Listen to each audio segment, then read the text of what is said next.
6, 8, 9, 10. Good? Just let them know that those kits are nasal naloxone, so they're not with the needles. We are living through the war on drugs. We are living through a war on people who use drugs.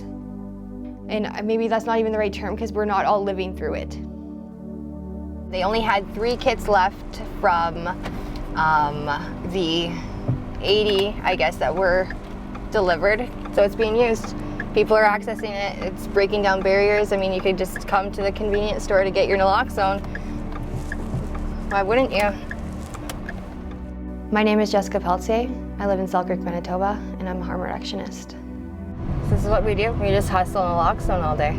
Naloxone is important because it reverses opioid overdoses and drug poisonings. I began using substances as a young teenager. Growing up in a rural community, there wasn't a lot to do, and we use substances. I feel like substances keeps people alive when they don't have the tools or they are not in the place to navigate their trauma. We all probably know somebody who has used a substance, illegal or not, in our life, and that doesn't make them any less deserving of love. What has really driven me in this overdose crisis came from a time where I received a text message from somebody in the community.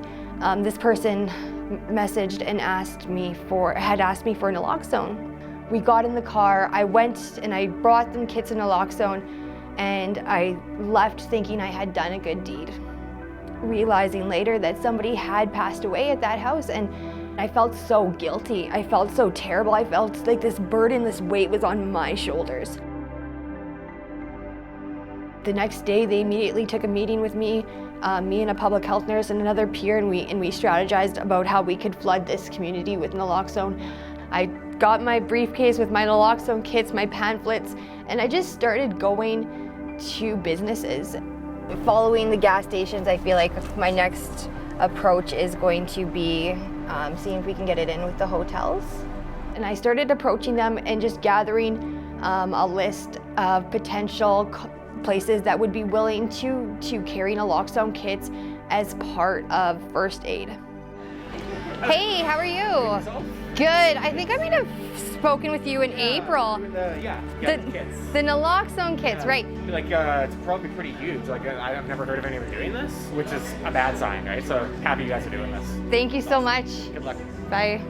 Going in and approaching people about naloxone or carrying it as part of first aid, and if you make it just about that, it's just we have wanting to support our members in the community. I think it's really hard not to get behind that. Every single person who goes into that store knows that they carry naloxone, and you can just ask for it, take it, go. How much less stigmatizing is that?